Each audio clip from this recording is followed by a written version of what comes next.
Gracias. Bueno, ya no vamos a terminar. Venga, te dejamos hasta aquí. Mira, desde aquí hasta aquí. Gracias a vosotras, Conchi y Susana. Hasta luego.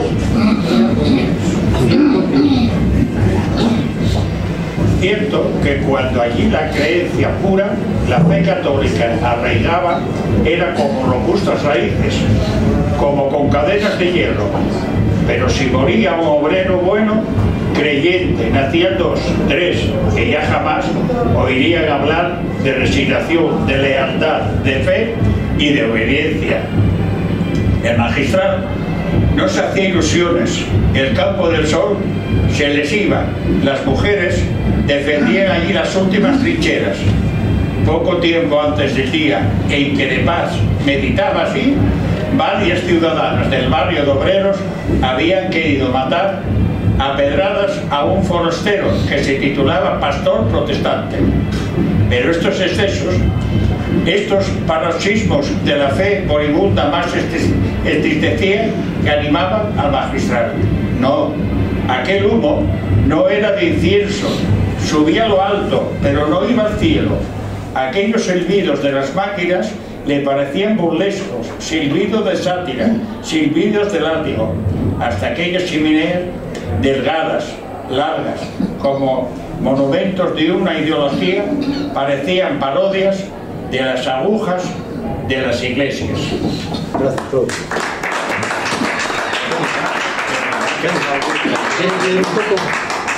Venga, vamos a dejar a Félix que lea un poquitín. Mira, desde aquí, puede seguir hasta que aparece.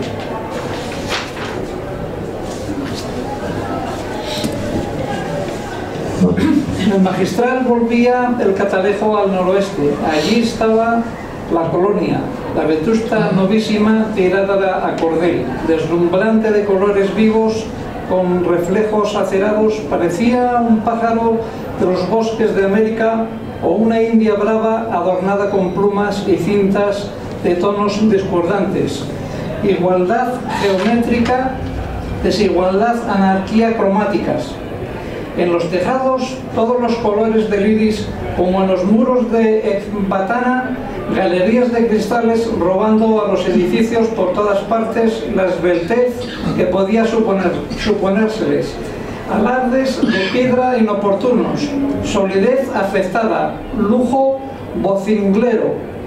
La ciudad del sueño de un indiano que va mezclada con la ciudad de un usurero o de un mercader de paños o de harinas que se quedan y edifican despiertos. Una pulmonía posible por una pared maestra ahorrada. Una incomodidad segura por una fastuosidad ridícula. Pero no importa, el magistral no atiende a nada de eso. No ve allí más que riqueza, un Perú en miniatura del cual pretende ser el Pizarro espiritual, y ya empieza a serlo. Muchas gracias. Muy bien.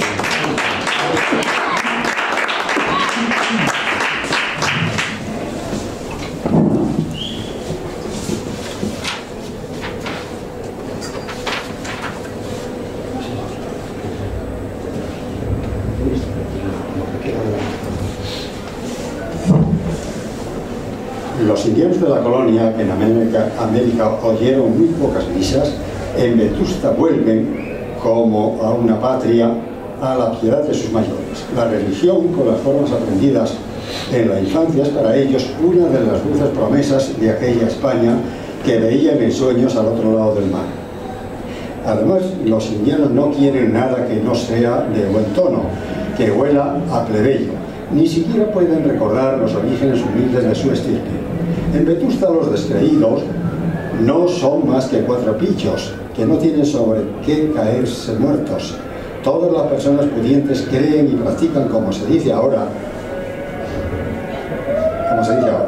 Páez, don Fruto Redondo, los Zacas, Antolínez, los Argumosa y otros ilustres Américo Vespucio, los barrios de la colonia siguen escrupulosamente en lo que se les alcanza costumbres distinguidas de los corujeros vegallanas, víveres, ozores, carraspiques y demás familias nobles de la encimada, que se precian de muy buenos y muy rancios cristianos.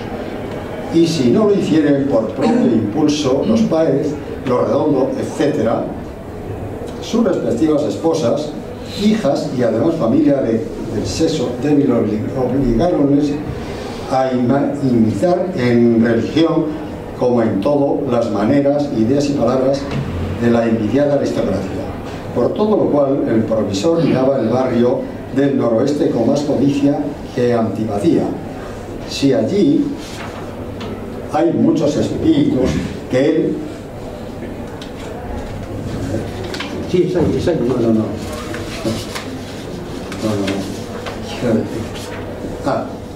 Bueno, es que si allí hay muchos espíritus que él no ha sondeado todavía, y hay mucha tierra que descubrir en aquella América abreviada, las exploraciones hechas, las factorías establecidas han dado muy buenos resultados, y no desconfía don Fermín de llevar la luz de la fe más acendrada, y con ella su natural influencia a todos los rincones de las bien alineadas casas de la colonia, a quien el municipio midió los tejados por un rasero. Muy bien.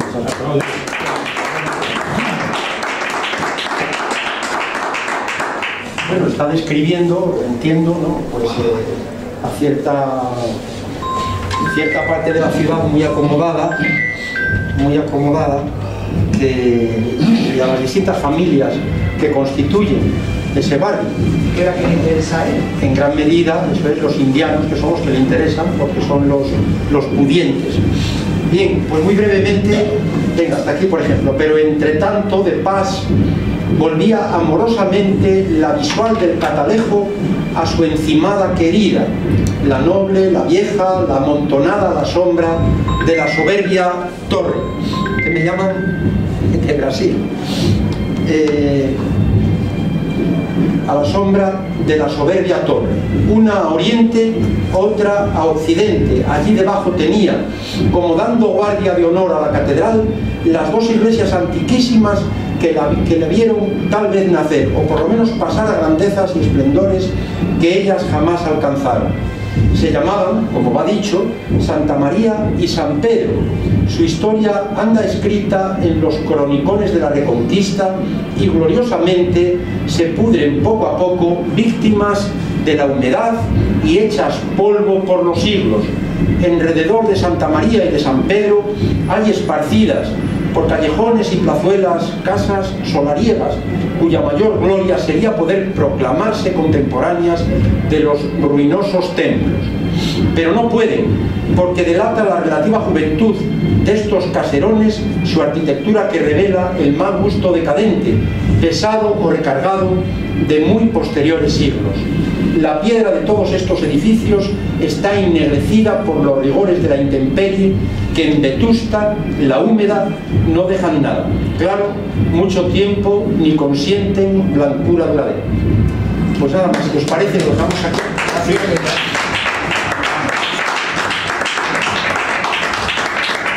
¿Quieres leer? No. Bueno, pues cerramos hoy la lectura parcial, pero abierta y pública, de La Regenta, con la invitación a que todos la vayáis completando, cada uno a su ritmo, a su tiempo, y en fin, esperamos que de alguna manera pues el año que viene podamos seguir realizando estas actividades en la Noche de los Libros de la Comunidad de Madrid, ¿no? Sí sería muy interesante, que hoy advertíamos lo atractivo que resulta incluso para el público más joven, a lo mejor si pudiéramos contar en alguna ocasión con estas figuras, estos cabezudos. Hoy tenían unas representaciones muy simpáticas de Don Quijote y de Sancho en el acto poético en el que estuvimos en la Plaza de las Cortes. Qué sé yo, a veces algo de este tipo puede ser sobre la Regenta o puede ser sobre Asturias, y además es que tengo que preguntarle a José Fernando porque se lo prestaron de alguna entidad, esto no era de ellos, lo dijeron allí públicamente pero no lo recuerdo. Es decir, que a veces podemos contar con la colaboración a lo mejor de alguna empresa que nos facilite algún, no sé, algún adorno, algún instrumento, algo que embellezca y que atraiga un poquitín más, ¿no? Era muy simpático, eran dos cabezudos, no sé cómo se llaman, cabezones, uno de Don Quijote y otro de Sancho, os lo envié en fotos, y algo de esto pues yo creo que también animaría en la finca, creo que animaría mucho, incluso para los niños. ¿Querías decir algo?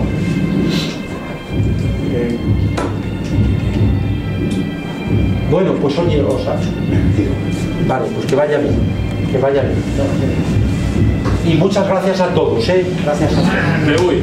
Gracias, gracias por invitarnos. No, por favor. Tiene lugar esta conmemoración con motivo del aniversario del fallecimiento del príncipe de nuestras letras, Miguel de Cervantes, que coincide, o se ha hecho coincidir, hasta donde conozco, con el de William Shakespeare, allá en 1616. Precisamente con este motivo, pues tuvimos esta mañana en la Plaza de las Cortes, organizado por la Casa de Castilla-La Mancha, de su presidente José Fernando, con participación de unas cuantas casas regionales, entre otras el Centro Asturiano de Madrid, pues un recital poético en honor a Miguel de Cervantes. Estuvo muy bien, fue muy participativo, hubo presencia de algunas autoridades del ayuntamiento y realmente se pretende dar continuidad a este acto. Los poetas que intervinieron pues leyeron poemas de su cosecha, y un servidor mucho más modesto leí un poema, eso sí, precioso, de Rubén Darío, que es una maravilla, pues lo recomiendo a todos, por favor que lo leáis porque os va a encantar. A mí por lo menos me gusta muchísimo.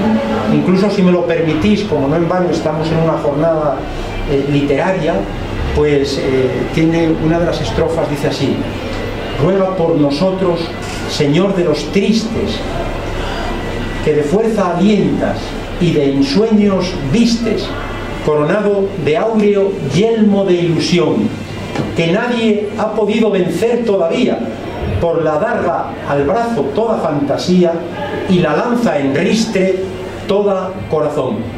Es una preciosidad, este poema que se llama Letanía de Nuestro Señor Don Quijote, de Rubén Darío, ese nicaragüense que era el español de corazón, una preciosidad. Os lo envié, por cierto, ahora que te veo, Maxi, me he acordado que os lo envié al foro de WhatsApp que tengo.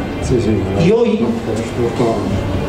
a esta hora, a las 7, nos convoca, según figura también en la programación oficial de la propia Comunidad de Madrid, pues este acto de homenaje a Leopoldo Alas, más conocido como Clarín, y a su obra principal, que es La Regenta.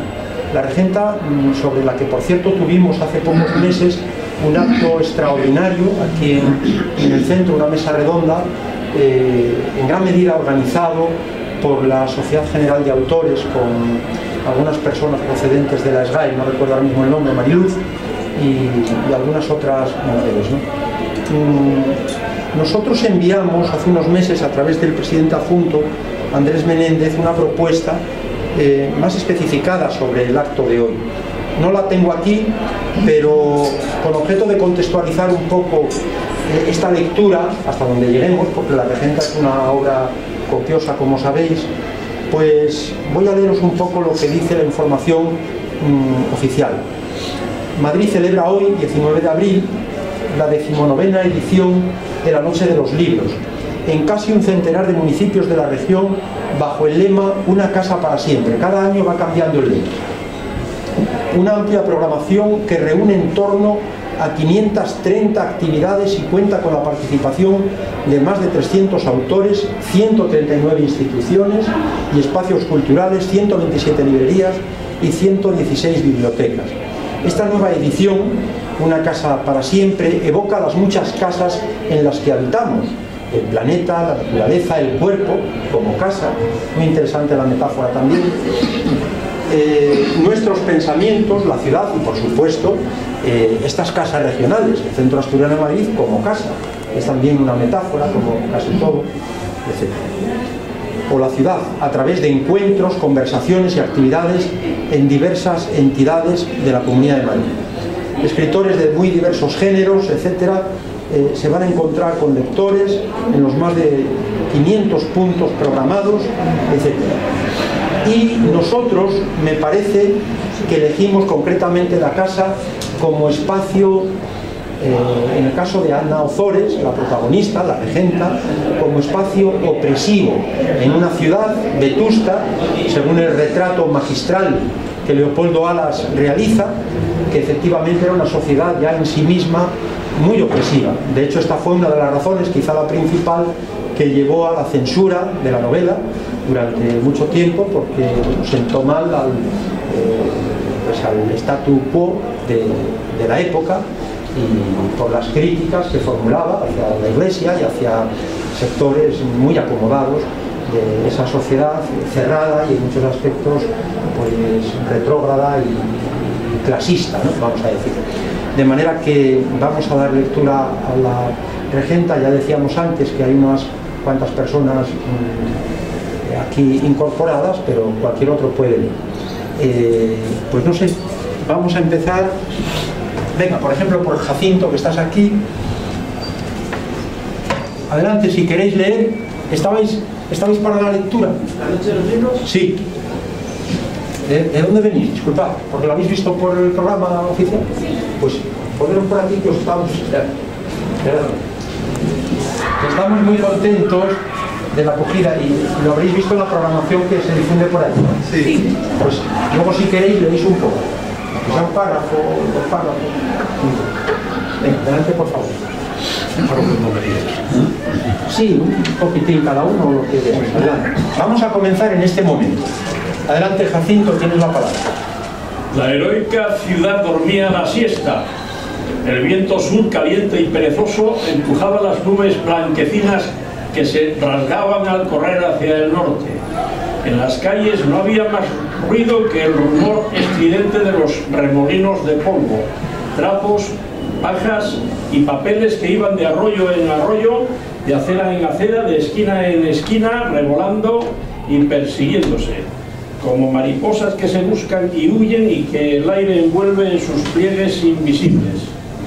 Cual turbas de pilluelos, aquellas migajas de la basura, aquellas sobras de todo, se juntaban en un montón, parábanse como dormidas un momento y brincaban de nuevo sobresaltadas, dispersándose, trepando unas por las paredes hasta los cristales temblorosos de las farolas, otras hasta los carteles de papel mal pegado a las esquinas, y había pluma que llegaba a un tercer piso y arenilla que se incrustaba para días o para años en la vidriera de un escaparate agarrada a un plomo.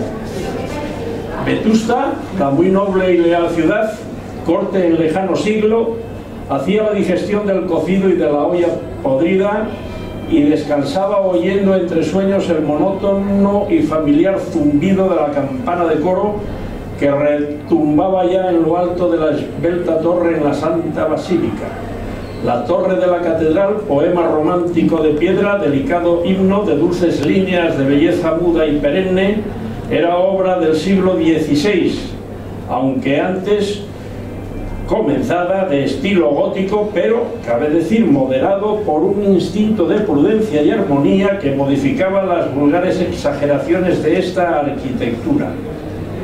La vista no se fatigaba contemplando horas y horas aquel índice de piedra que señalaba al cielo.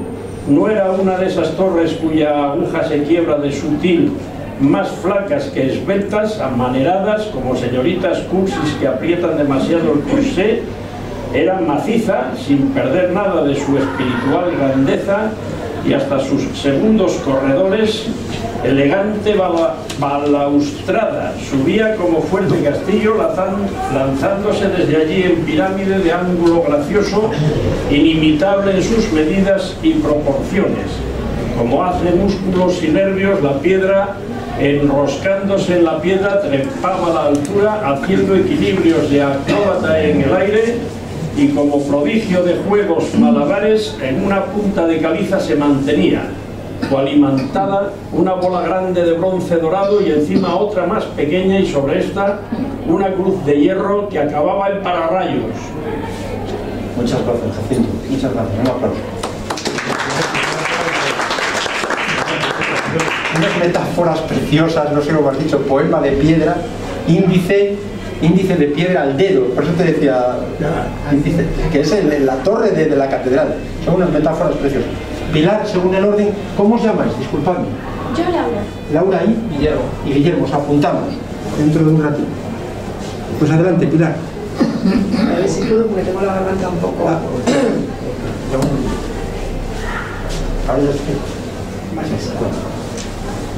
Cuando en las grandes solemnidades el cabildo mandaba iluminar la torre con faroles de papel y vasos de colores, parecía bien, destacándose en las tinieblas, aquella romántica mole. Pero perdía con estas galas la inefable elegancia de su perfil y tomaba los contornos de una enorme botella de champaña.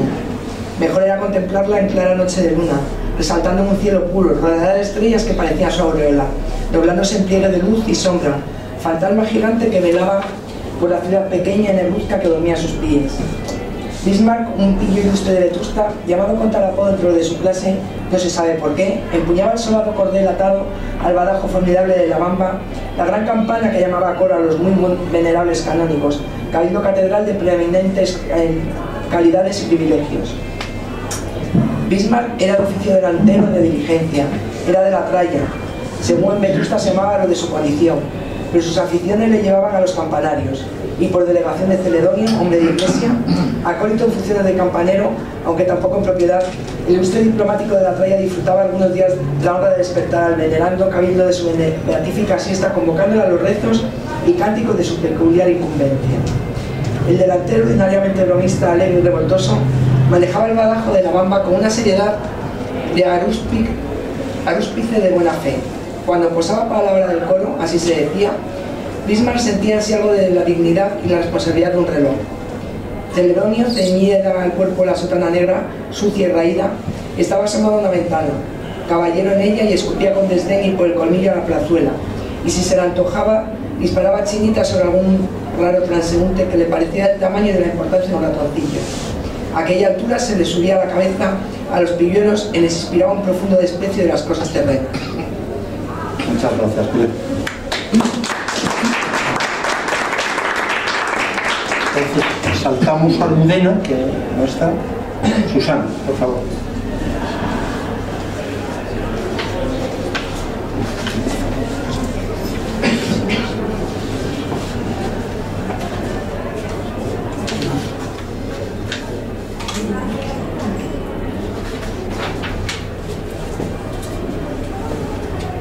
Mira tú, chirita, que dice que fue más que yo, dijo el monaguillo, casi escupiendo las palabras, y disparó media patata asada y podrida a la calle, apuntando a un canónigo, pero seguro que no, de no tocarlo.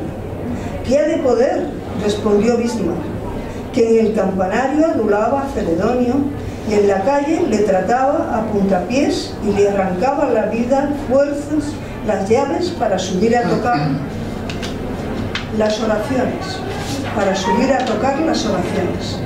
Tú pues más que todos los delanteros, menos yo, porque tú echas la zancadilla, imagínate, y eres más grande.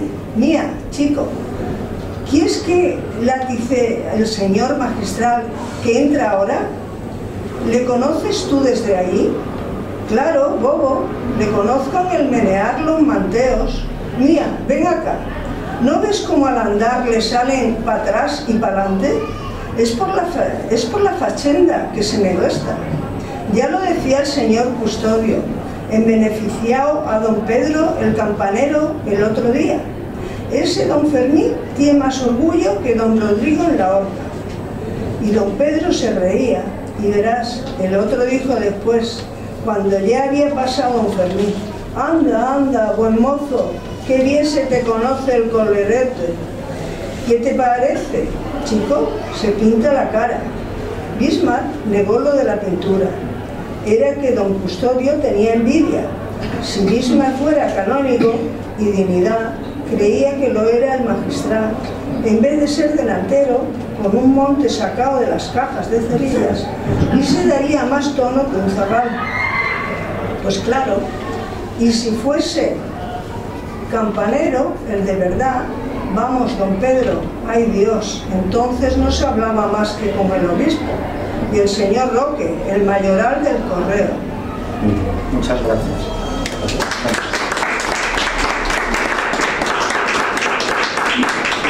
por leer tengo que leer, si no queréis leer más. Sí, hoy que cuesta ese hablar. No, mire. Muchas gracias. Conchi, ¿me parece que se toca? Entonces podría ser, por ejemplo...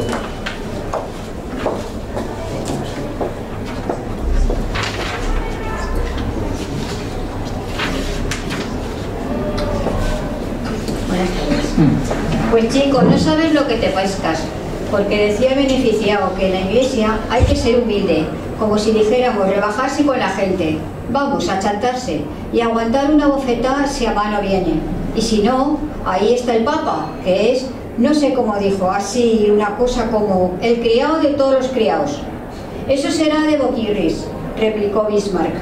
Mira tú el Papa, que manda más que el rey, y que le vi yo pintado en un santo muy grande, sentado en su coche, que era como una butaca, y lo llevaban en vez de mulas un tiro de carcas, curas según Bismarck, y lo cual que le iban espantando las moscas con un paraguas, que parecía cosa del teatro.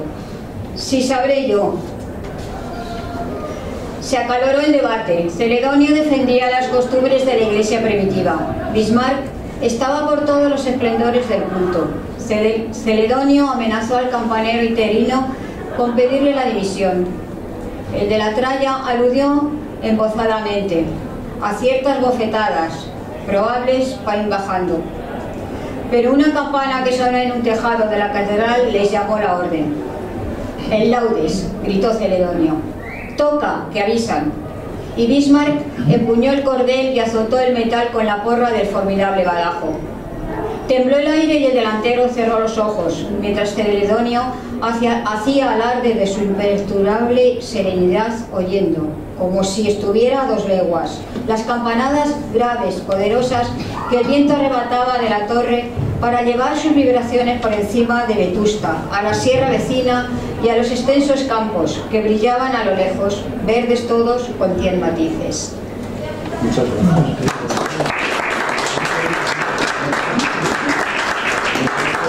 Verdes todos con 100 matices, los campos, los prados asturianos. Por favor, Andrés. Sí, me parece que te corresponde.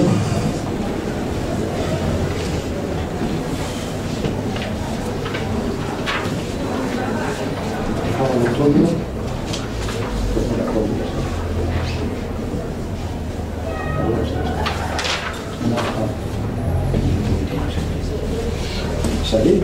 Sí.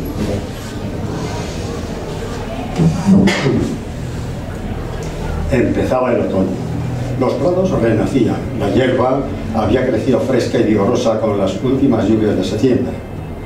Los castañedos, rovedales y pomares que en hondonadas y laderas se extendían sembrando por el ancho valle se destacaban sobre los prados y maizales con tonos oscuros. La paja del trigo escaso amarilleaba entre tanta verdura. Las casas de labranza y algunas quintas de recreo, blancas todas, esparcidas por la sierra y valle, reflejaban la luz como espejos. Aquel verde esplendoroso con tornasoles dorados y de plata se apagaban en la sierra, como si cubriera su falda y su cumbre la sombra, una nube invisible, y un tinte rojizo aparecía entre los calvicies de la vegetación, menos vigorosa y variada que en el valle. La sierra estaba al noroeste y por el sur, que dejaba libre a la vista, se alejaba el horizonte, señalando por siluetas 2 montañas desvanecidas en la niebla que deslumbraba como polvareda luminosa. Al norte se adivinaba el mar, detrás del arco perfecto el horizonte, bajo un cielo despejado que surcaban como naves, ligeras nubecillas de un dorado pálido. Un jirón de la más leve parecía la luna, apagada, flotando entre ellas en azul blanquecino. Cerca de la ciudad, en los ruedos, el cultivo más intenso de mejor abono, de mucha variedad y esmero, producía en la tierra tonos de colores sin nombre exacto, dibujándose sobre el fondo pardo oscuro de la tierra, constantemente removida y bien regada. Alguien subía por el caracol. Los 2 pillares se miraron estupefactos. ¿Quién era ese losado? ¿Será chiripa?, preguntó Celedonio entre airado y temeroso. No, es un carca. ¿No oyes el manteo?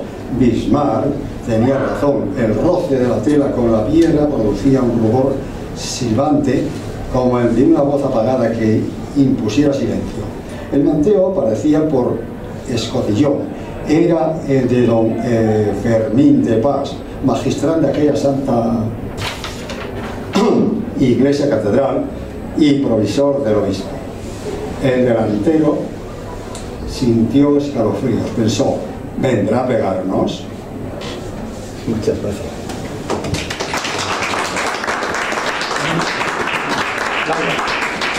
Por favor, repetir.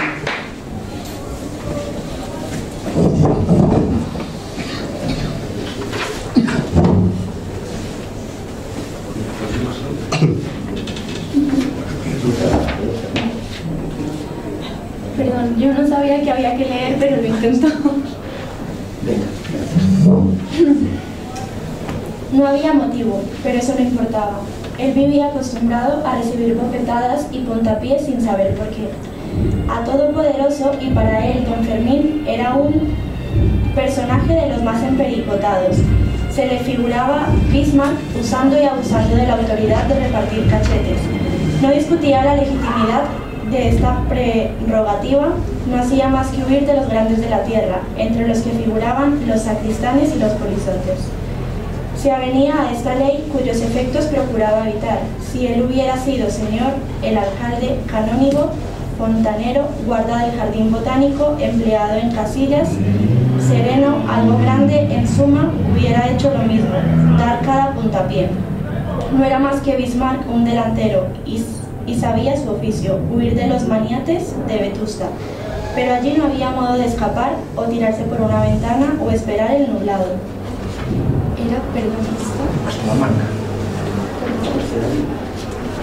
Todo esto hasta aquí,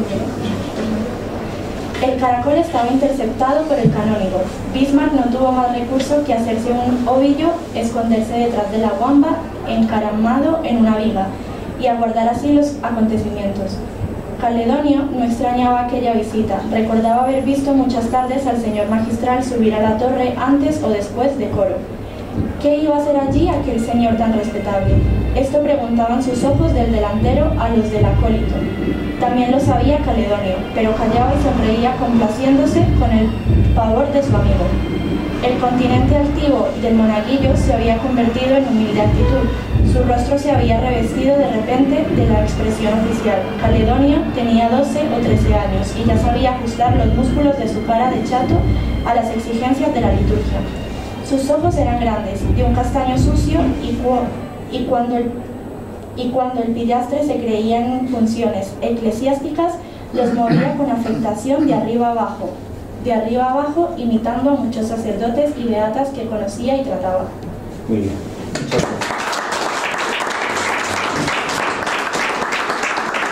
Muchas gracias. Bueno, ya veis que están, creo, los dos niños, muchachos, escondidos en la torre, y entonces sube el magistral, don Fermín de Pas, ¿no? Adelante, por favor. Desde aquí, y podría ser hasta aquí. Bueno, pero sin pensarlo, daba una intención lúbrica y cínica a su mirada, como una meretriz de Callao, que anuncia su triste comercio con los ojos, sin que la policía pueda reivindicar los derechos de la moral pública. La boca muy abierta y desdentada seguía a su manera los aspavientos de los ojos, y Celedonio en su expresión de humildad beatífica pasaba del feo tolerable al feo asqueroso. Así como las mujeres de su edad se anuncian por asomos de contornos turgentes las elegantes líneas de sexo, en el acólito sin órdenes se podía adivinar futura y próxima perversión de instintos naturales provocada ya por aberraciones de una educación torcida. Cuando quería imitar, bajo la sotana manchada de cera, los acompasados y ondulantes movimientos de don Anacleto, familiar del obispo, creyendo manifestar así su vocación, Celedonio se movía y gesticulaba como hembra desfachatada, sirena de cuartel. Este ya lo había notado el Palomo, empleado laico de la catedral, perrero, según mal hombre de su oficio, pero no se había atrevido a comunicar sus aprensiones a ningún superior, obedeciendo a un criterio. merced al cual había desempeñado 30 años seguidos con dignidad y prestigio sus funciones complejas de aseo y vigilancia. En presencia del magistral, Celedonio había cruzado los brazos e inclinado la cabeza, después de apearse de la ventana. Aquel don Fermín, que allá abajo en la calle de la Rúa parecía un escarabajo, qué grande se mostraba ahora a los ojos humillados del monaguillo y a los aterrados ojos de su compañero. Celedonio apenas le llegaba a la cintura del canónigo. Veía enfrente de sí la sotana tersa de pliegues escultóricos, rectos, simétricos, una sotana de medio tiempo, de rico castor delgado, y sobre ella flotaba el manteo de seda, abundante, de muchos pliegues y vuelos. Muchas gracias.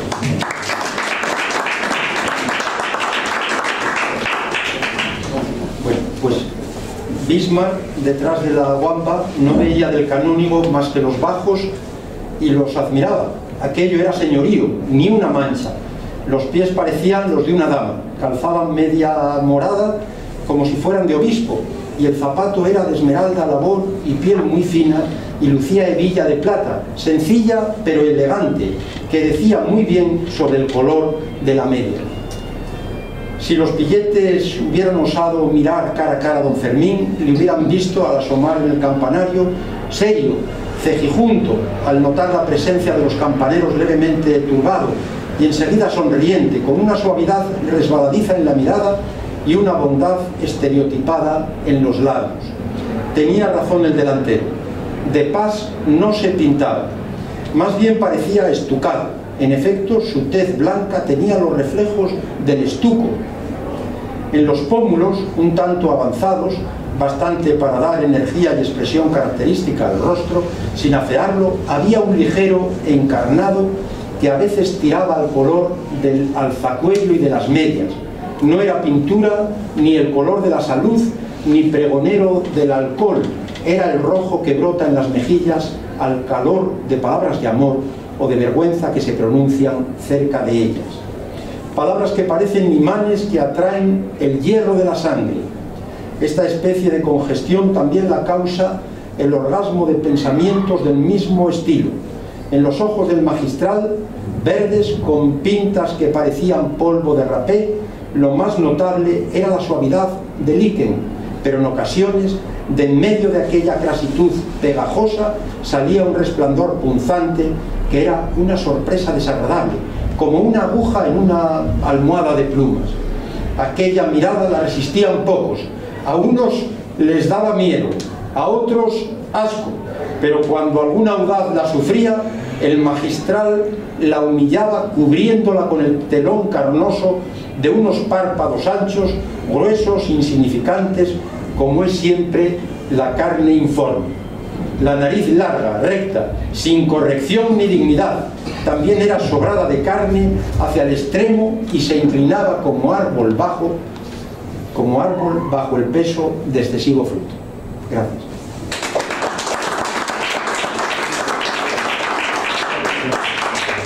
Cándido, por favor.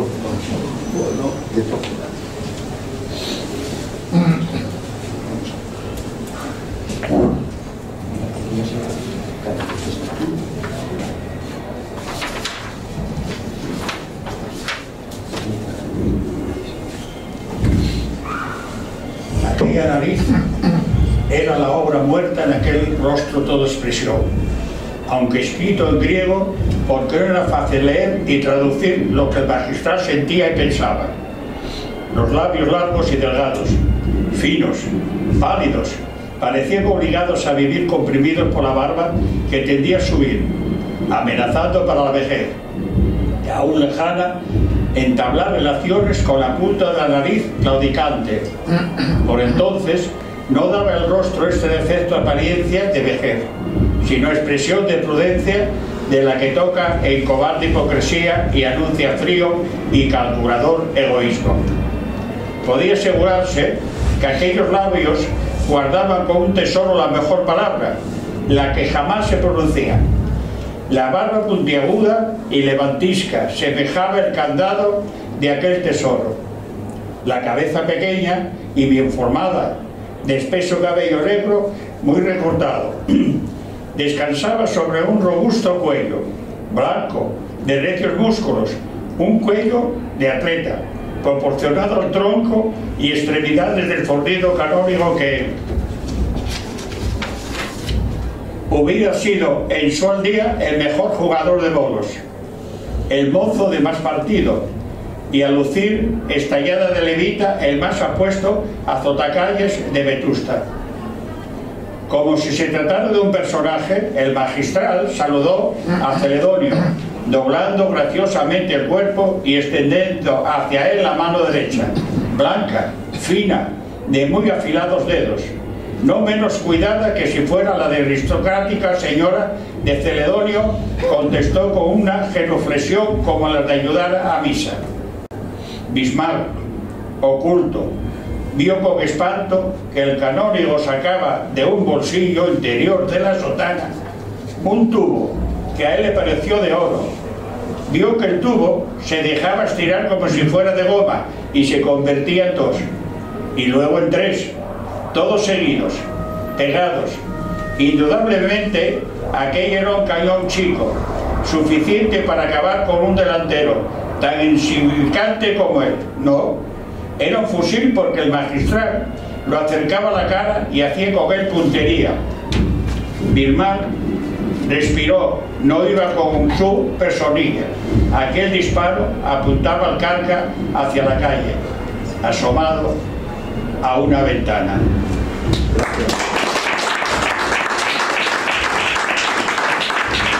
Pues, así seguir. ¿Qué sé? Es que es una ruta. Bueno, un montón de planes. Pues, habéis estado en el Centro Asturiano de Madrid, ¿eh? ¿Ah, sí? Que lo sepáis, sí. Y una maestría. Esto ya no se lee en las escuelas, ¿eh? Ya no se lee. La mitad de las palabras. Fíjate. Sí, bueno, es un lenguaje culto, efectivamente, y es una pena que se esté perdiendo. ¿Cuál es este libro? La Regenta, de Leopoldo Alas Clarín. Se está perdiendo esto, es muy bonito. ¿Qué estudiáis vosotros? Bueno, ¿qué estudiáis? Yo estudio estética y belleza. Estética y belleza. Yo neurociencia. Neurociencia. Oye, pues tenemos aquí charlas también de neurociencia. De estética y belleza alguien nos habla por ahí, pero... ¿Y algo sobre física? Bueno, sí, algo físico hay por ahí. Mira, lo que vamos a hacer es tomar nota de vuestros correos, si no os importa, y os mandamos la información. Guillermo y sí, Laura, pásanos, anótalo tú con letra clara. Correos electrónicos, 2 correos, y os mandamos la revista y tal. O sea que vais haciendo una ronda ahora, ¿eh? Sí, hemos, en la cartilla que nos han dado en Sol, sobre la noche del libro, hay como un enlace, y en el enlace hay un montón de actividades de todo Madrid, y pincho en alguna que estaba cerca y esta me llamó bastante la Vaya bien, todo lo que hay. Sí, no, sí, hemos leído ahora que como 500, pero mira, nos alegramos de que hayáis reparado en nosotros. Sí. ¿Dónde está la nuestra? No, esta no sale, pero por esto si te vas aquí, sale ahí. Es que ha ido 300 o 400 actividades. ¿Y dónde estudias neurociencia? Pues yo online. Un poco es autodidacta, ¿eh? Sí. No, vamos, lo pago, ¿eh? Sí, no es del documento. Sí, lo pago. Certificado, sí. Bueno, pues os vamos a mandar esto y lo veis. Son entrada libre, gratuita, los actos, y estamos encantados de contar con jóvenes. Y es más, si queréis en algún momento, perdonad que hagamos este paréntesis, que viene muy bien, también podéis vosotros organizar. Es decir, que si conocéis más compañeros y quieres hacer algo sobre neurociencia, tenemos unos espacios de educación y salud, o vosotras como jóvenes queréis organizar algo sobre la moda o lo que fuere, pues también. ¿Aquí en este edificio? En este edificio. Incluso generalmente lo hacemos en la 4ª planta, que es un salón más grande. Oye, es que está alquilado, ¿no? Está libre.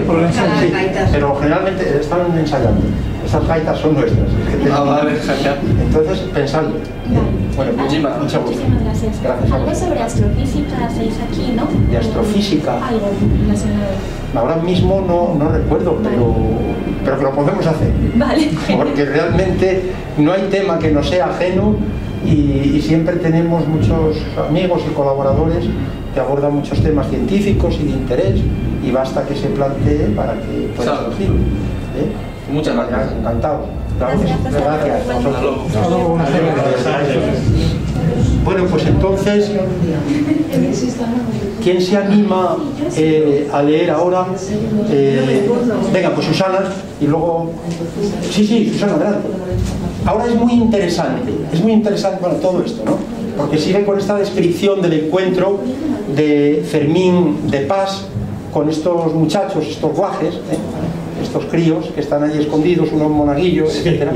Y el contraste entre la figura atlética de Fermín de Pas, ese azotacalles. La verdad que dice este chico, Guillermo, que esto no se estudia en las escuelas. Es cierto, es una pena. Es una pena. El otro día leí una noticia que decía que prácticamente solo un 13% de adolescentes y jóvenes alcanzan un pensamiento abstracto, un pensamiento complejo. Están tan pegados, estamos cada vez más a las redes sociales y todo, que nos cuesta hacer, pues, no sé, elucubraciones, un pensamiento que lo llama Piaget, un gran psicólogo, formal, abstracto, complejo. Uno se apega a lo concreto, al aquí y ahora, y no le saques de ahí. Y todo además a un clic, con lo cual todo lo que sea pensar, imaginar, cada vez escasea más, ¿no?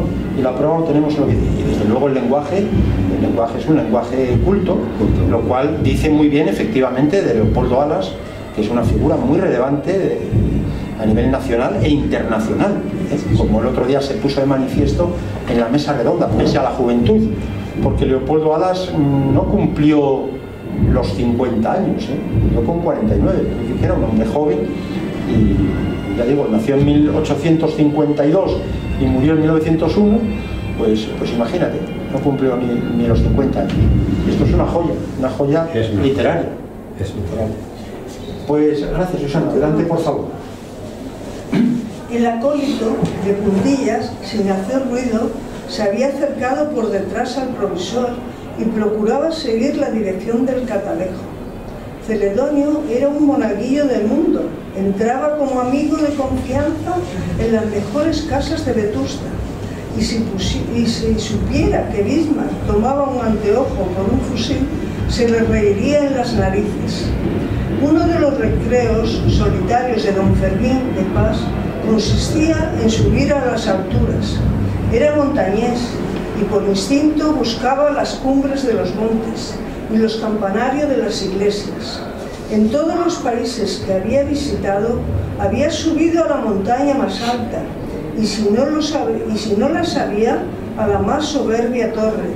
No se daba por enterado de cosa que no viese a vista de pájaro, abarcándola por completo y desde arriba. Cuando iba a las aldeas acompañando al obispo en su visita, siempre había de emprender, a pie o a caballo, como se pudiera, una excursión a lo más empingorotado en la provincia, cuya capital era Vetusta.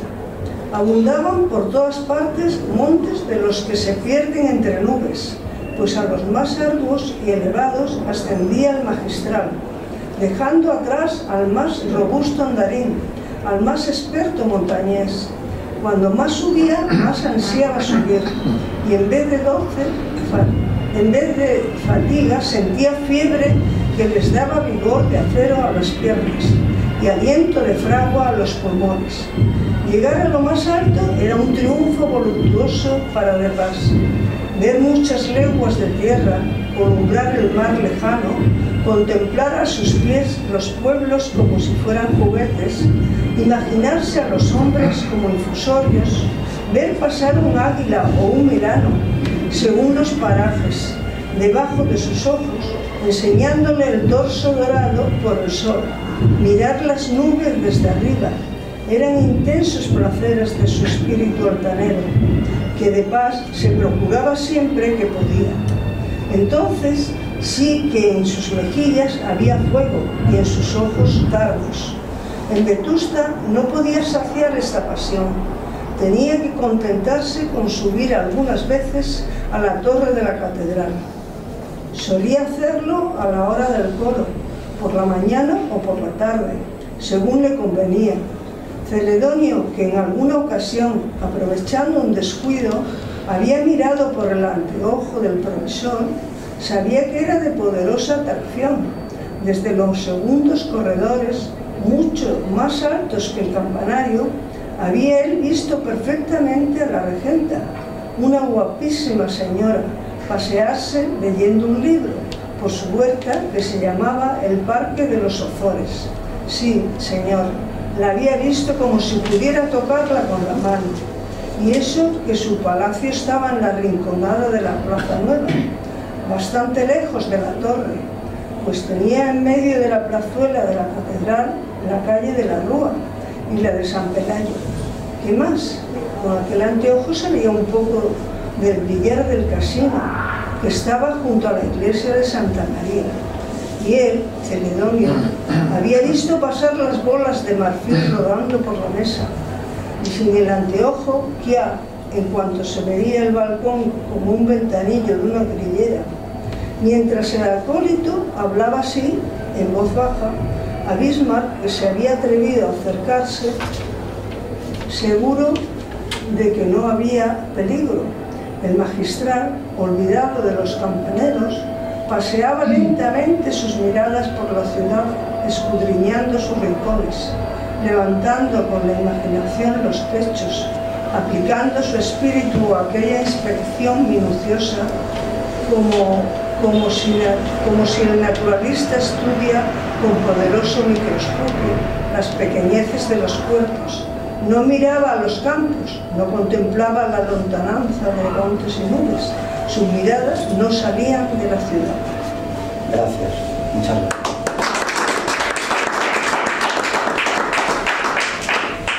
Bueno, perdonad, pero es realmente muy interesante porque ya nos informa, va haciendo el retrato de este magistral, Fermín de Pas, de su codicia y cómo todo su interés es la ciudad, ¿no? Es muy revelador esta frase que nos acaba de leer Susana cuando dice, me lo parece por lo menos, disculpad, dice así: paseaba lentamente sus miradas por la ciudad, escudriñando sus rincones, levantando con la imaginación los techos. Él miraba y ya quería abarcarlo todo y conocía a todos los vecinos, a todos los vetustenses, por dentro y por fuera.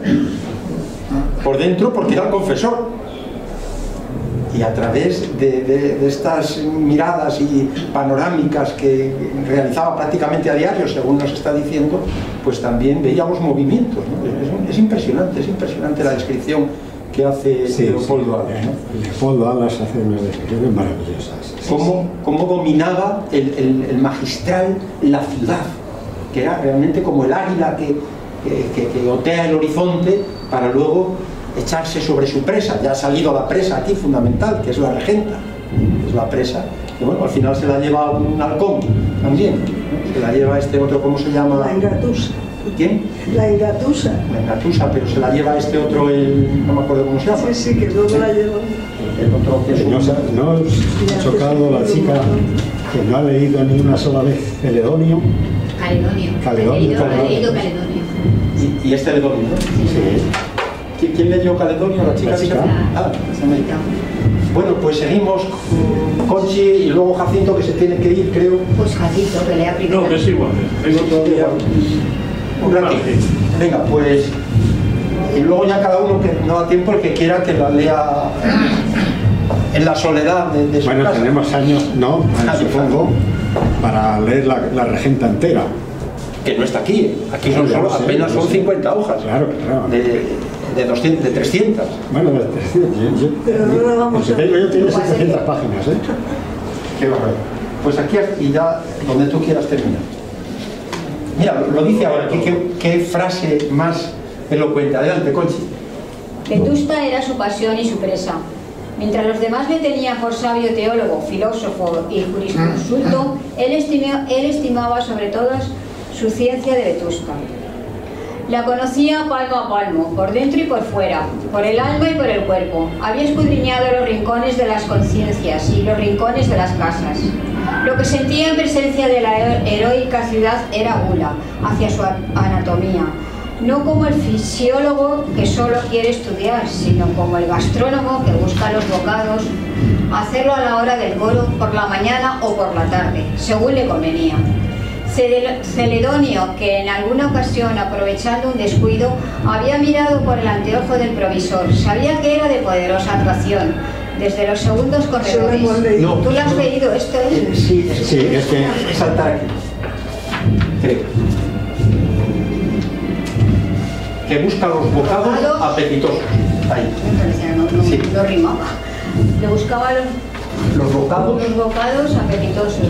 No aplicaba el escalpelo, sino el trinchante. Y bastante resignación era contentarse por ahora con Vetusta. De Paz había soñado con más altos destinos y aún no renunciaba a ellos, como recuerdos de un poema heroico leído en la juventud con entusiasmo. Guardaba en la memoria brillantes cuadros que la ambición había pintado en su fantasía. En ellos se contemplaba oficiando de pontificial en Toledo y asistiendo en Roma a un cónclave de cardenales. Ni la tiara le parecería demasiado ancha, todo estaba en el camino, lo importante era seguir andando.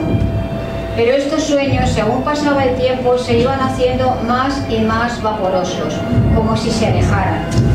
Así son las perspectivas de la esperanza, pensaba el magistral.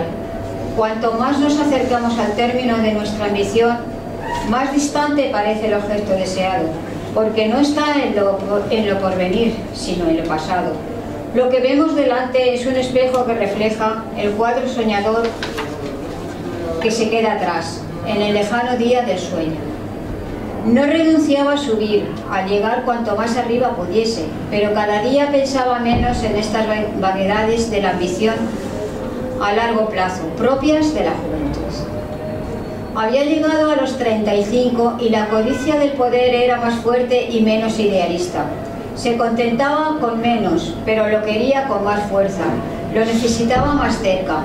Era el hambre que no espera, la sed en el desierto que abrasa y se satisface en el charco impuro sin aguardar a descubrir la fuente que está lejos en lugar desconocido. Sin confesárselo, sentía a veces desmayos de la voluntad y de la fe en sí mismo, que le daban escalofríos. Pensaba en tales momentos que acaso él no sería jamás nada de aquello a que había aspirado, que tal vez el límite de su carrera sería el estado actual o un mal obispado en la vejez. Todo un sarcasmo. Cuando estas ideas le sobrecogían, para vencerlas y olvidarlas, se entregaba con furor al goce de lo presente, del poderío que tenía en la mano. Devoraba su presa, la vetusta levítica, como el león enjaulado los pedazos ruines de carne que el domador le arroja. Concentrada su ambición entonces en punto concreto y tangible, era mucho más intensa. La energía de su voluntad no encontraba obstáculo capaz de resistir en toda la diócesis. Él era el amo del amo, tenía al obispo en una garra, prisionero voluntario que ni se daba cuenta de sus prisiones. En tales días el provisor era un huracán eclesiástico, un castigo bíblico, un azote de Dios sancionado por su ilustrísimo. Estas crisis del ánimo solían provocar las noticias del personal, el nombramiento de un obispo joven, por ejemplo. Echaba sus cuentas, él estaba muy atrasado, no podría llegar a ciertas grandezas de la jerarquía. Esto pensaba, en tanto que el beneficiado, don Custodio, le aborrecía principalmente porque era magistral desde los 30. Muchas gracias, Concha.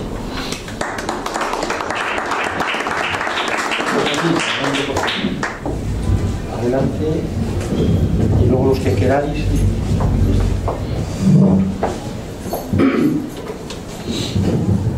Es aquí, a la derecha, don Fermín. Don Fermín. Sí, hasta donde quieras. Sí. Don Fermín contemplaba la ciudad. Era una presa que le disputaba, porque acabaría de devorar él solo. ¿Que también aquel mezquino imperio habían de arrancarle?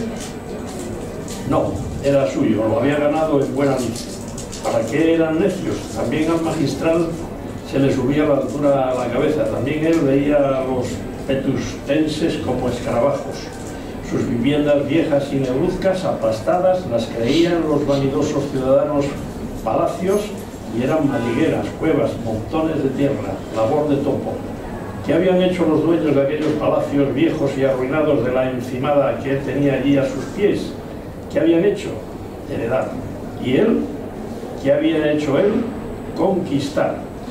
Cuando era su ambición de joven la que chisporroteaba en su alma, don Fermín encontraba estrecho el recinto de Vetusta. Él que había predicado en Roma, que había olfateado y gustado el incienso de la alabanza en muy altas regiones, por breve tiempo se creía postergado en la catedral vetustense. Pero otras veces, las más en la mano, devoraba su presa, la Vetusta levítica, como el león enjaulado, los pedazos ruines de carne que el domador le arroja. Concentrada su ambición... Pero otras veces las más era el recuerdo... Pero otras veces las más era el recuerdo de sus sueños de niño, precoz para ambicionar, el que le asaltaba, y entonces veía en aquella ciudad que se humillaba a sus plantas en derredor el colmo de sus deseos más locos. Era una especie de placer material, pensaba de paz, el que sentía comparando sus ilusiones de la infancia con la realidad presente. Si de joven había soñado cosas mucho más altas, su dominio presente parecía la tierra prometida a las cavilaciones de la niñez, llena de tardes solitarias y melancólicas en las praderas de los puertos. El magistral empezaba a despreciar un poco los años de su próxima juventud. Le parecían a veces algo ridículos sus ensueños y la conciencia no se complacía en reparar todos los actos de aquella época de pasiones reconcentradas, poco y mal satisfechas. Prefería las más veces recrear el espíritu contemplando lo pasado en lo más remoto del recuerdo. Niñez le enternecía, su juventud le disgustaba como el recuerdo de una mujer que fue muy querida, que nos hizo cometer mil locuras y que hoy nos parece digna de olvido y desprecio. Aquello que él llamaba placer material y tenía mucho de pueril era el consuelo de su alma en los frecuentes decaimientos del ánimo. El magistral había sido pastor en los puertos de Tarsa y era él, el mismo que ahora mandaba a su manera en Vetusta. En este salto de la imaginación estaba la esencia de aquel placer intenso, infantil y material que gozaba de paz como un pecado de lascivia. ¿Cuántas veces en el púlpito, ceñido al robusto y airoso cuerpo, el roquete, cándido y rizado bajo la señoril receta, viendo ella abajo en el rostro de todos los fieles, la admiración y el encanto, había tenido que suspender el vuelo de su elocuencia porque le ahogaba el placer y le cortaba la voz en la garganta. Mientras el auditorio aguardaba en silencio, respirando apenas a que la emoción religiosa permitiera al orador continuar, él oía como en éxtasis de autolatría el chisporroteo de los cirios y de las lámparas aspiraba con voluptuosidad extraña al ambiente embalsamado por el incienso de la capilla mayor y por las emancipaciones calientes y aromáticas que subían de las damas que le rodeaban. Muchas gracias. Muchas gracias. Bueno, luego aparece una figura también muy vinculada al magistral, que además es en cierto modo cómplice, podríamos decir, de su codicia, que es su madre. La madre es tremenda y es la que le anima realmente a todas sus ambiciones, ¿no? Vamos a decir, desmedidas además.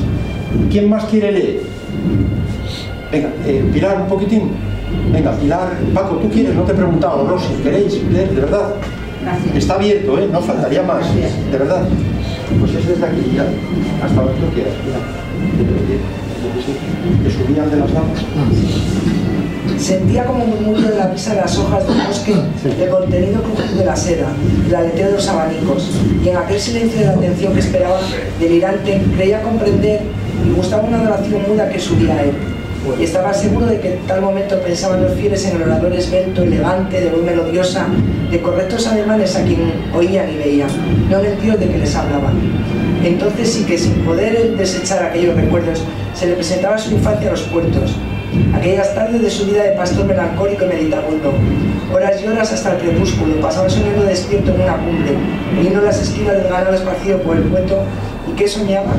Que allá abajo, en el ancho mundo muy lejos, había una ciudad inmensa, como 100 veces el lugar de Tarsa, y más aquella ciudad se llamaba Vetusta, era mucho mayor que San Gil de la Llana. la cabeza del partido que él tampoco había visto. En la gran ciudad colocaba en maravillas que halagaban el sentido y llenaban la soledad de su espíritu inquieto. Desde aquella infancia ignorante y visionaria, al momento en que se contemplaba el predicador no había intervalo. Se veía niño y se veía magistral. Lo presente era la realidad del sueño de la niñez y de esto gozaba. Emociones semejantes ocupaban su alma mientras el catalejo, reflejando con vivo resplandor en los rayos del sol, se movía lentamente, pasando la visual de tejado en tejado, de ventana en ventana, de jardín en jardín. Alrededor de la catedral se extendía en estrecha zona el primitivo recinto de Vetusta. Comprendía lo que se llamaba el barrio de la Encimada y dominaba todo. El pueblo que se había ido estirando por noroeste y por sudeste. Desde la torre se veían algunos patios y jardines de casas viejas y ruinosas, restos de la antigua muralla, convertidos en terrados o paredes medianeras, entre huertos y corrales. La Encimada era el barrio noble y el barrio pobre de Vetusta. Los más linajudos y los más andrajosos vivían allí, cercas unos de otros, aquellos a sus anchas, los otros apiñados. El pueblo vetustense era de la Encimada. Algunos fatuos estimaban en mucho la propiedad de una casa, por miserable que fuera en la parte alta de la ciudad, a la sombra de la catedral o de Santa María la Mayor o de San Pedro, las dos antiquísimas iglesias vecinas de la basílica y parroquias que se dividían en el enorme territorio de la Encimada. El magistral veía a sus pies el barrio linajudo compuesto de caserones con ínfulas de palacios, conventos grandes como pueblos, y tugurio donde se amontonaba la plebe vetustense, demasiado pobre para poder habitar las barriadas nuevas allá abajo, en el campo del sol, al sudeste, donde la fábrica vieja levantaba sus augustas chimeneas, alrededor de las cuales un pueblo de obreros había surgido. Casi todas las calles de la Encimada eran estrechas, tortuosas, húmedas, sin sol. Crecía en alguna la hierba. La limpieza de aquella que predominaba en el vecindario noble o de tales pretensiones por lo menos era triste, casi miserable, como la limpieza de las cocinas pobres de los hospicios. Parecía que la escoba municipal y la escoba de la nobleza pulcra habían dejado en aquellas plazuelas y callejas las huellas que el cepillo deja en el paño raído. Había por allí muy pocas tiendas y no muy lucidas. Desde la torre se veía la historia de las clases privilegiadas contada por piedras y adobes en el recinto viejo de Vetusta. La iglesia ante todo, los conventos ocupaban cerca de la mitad del terreno. Santo Domingo solo tomaba una quinta parte del área total de la Encimada. Seguían en tamaño las Recoletas, donde se habían reunido en tiempo de la Revolución de Septiembre dos comunidades de monjas que juntas eran 10 y ocupaban con su convento y huerto la sexta parte del barrio. Verdad era que San Vicente estaba convertido en cuartel y dentro de su muro retumbaba la indiscreta voz de la corneta, profanación constante del sagrado silencio secular. El convento ampuloso y plateresco de las Clarisas había hecho el Estado un edificio para toda clase de oficinas, y en cuanto a San Benito era lóbrega prisión de mal seguros delincuentes. Todo esto era triste, pero el magistral que veía con amargura en los labios estos despojos de que le daba elocuente representación el catalejo, podía abrir el pecho al consuelo y a la esperanza contemplada. Fuera del barrio noble, al oeste y al norte, gráficas señales de la fe redivida. En los alrededores de Vetusta, donde construía la piedra nuevas moradas para la vida conventual, más lujosas, más elegantes que las antiguas, si no tan sólidas ni tan grandes. La revolución había derribado, había robado, pero la restauración, que no podía restituir, alentaba el espíritu que reedificaba, y ya las hermanitas de los pobres tenían coronada el edificio en su propiedad, tacita de plata que brillaba cerca del Espolón, al oeste, no lejos de los palacios y chalés de la colonia, o sea, el barrio nuevo de americanos y comerciantes del reino. Hacia el norte, entre prados de terciopelo tupido de un verde oscuro fuerte, se levantaba la blanca fábrica que con sumas fabulosas construían las salesas, por ahora rinconadas dentro de Vetusta, cerca de los vertederos de la Encimada, casi sepultadas en las cloacas, en una casa vieja que tenía por iglesia un oratorio mezquino. Allí, como en nichos, habitaban las herederas de muchas familias ricas y nobles. Habían dejado en obsequio crucificado el regalo de su palacio ancho y cómodo de allá arriba por la estrechez insana de aquella pocilga, mientras sus padres, hermanos y otros parientes regalaban el perezoso cuerpo en las anchuras de los caserones tristes, pero espaciosos de la Encimada. No solo era la iglesia quien podía desperizarse y estirar las piernas en el recinto de Vetusta, la de arriba, también los herederos de pergaminos y casas solariegas. Habían tomado para sí anchas cuadras y jardines y huertas que podían pasar por bosques con relación al área del pueblo y que en efecto se llamaban, algo hiperbólicamente, parques cuando eran tan extensos como el de los Ozores y el de los de Bayana.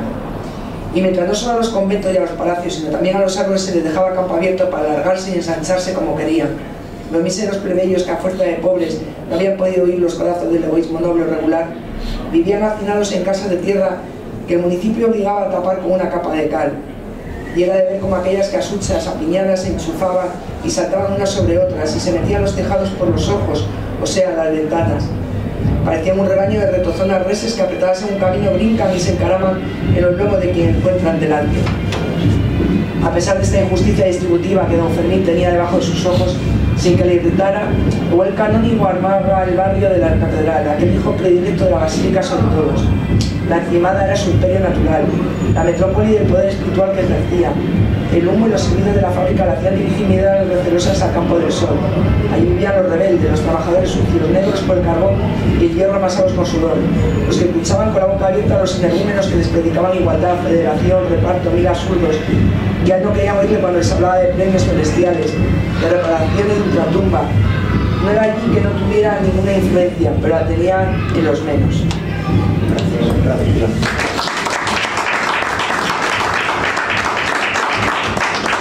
¿Quieres leer, Luis? No. ¿De verdad? No, sí. Venga, Claudio, entonces un poquitín, luego Andrés. Si queréis. Sí, hombre, vamos.